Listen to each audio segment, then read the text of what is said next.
کل اور آج میرا خیال ہے کہ اب اس میں مزید غالباً کے لیے ثبوت کی ضرورت نہیں رہتی، تو میں بھی بغیر فیکٹس کے میں بات نہیں کیا کرتا. میں نے بات کی ہے تجربے سے اور حقائق پہ مبنی جو میرا تجربہ ہے اس پہ اس کے حوالے سے میں نے بات کی، اور وہ آج 100% صحیح ثابت ہوئی. اور مجھے بتایا جائے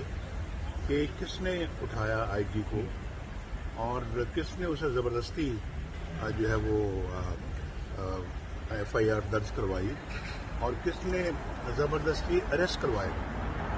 یہ سب باتیں جو ہے نا یہ اتنی آسانی کے ساتھ برش اسائڈ نہیں کی جا سکتی. لہذا میں تو کافی عرصے سے کہہ رہا ہوں، میرا خیال ہے کہ وہ لوگ جو کہ شاید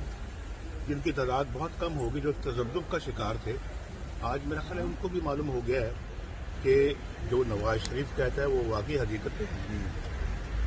پھر اس کے بعد میں سندھ کی پولیس کو شاباش دیتا ہوں جنہوں نے بہت خودداری اور جنہوں نے بہت زیادہ بہادری کا ثبوت دیا ہے، اور انہوں نے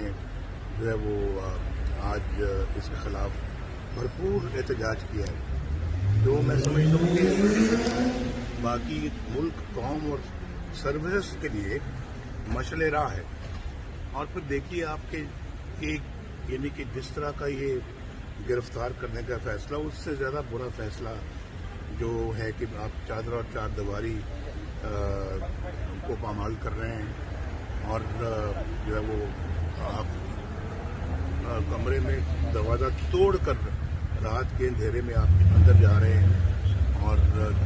اتنے بھونڈے طریقے سے یہ سارا کام کیا. یہ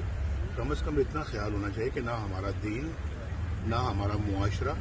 اس بات کی اجازت دیتا ہے، اور یہ کام انہوں نے کر کے دکھایا ہے. میرا خیال ہے کہ کوئی میرا خیال ہے کہ شاید جو حقائق کو جان بوجھ کر نہ تسلیم کر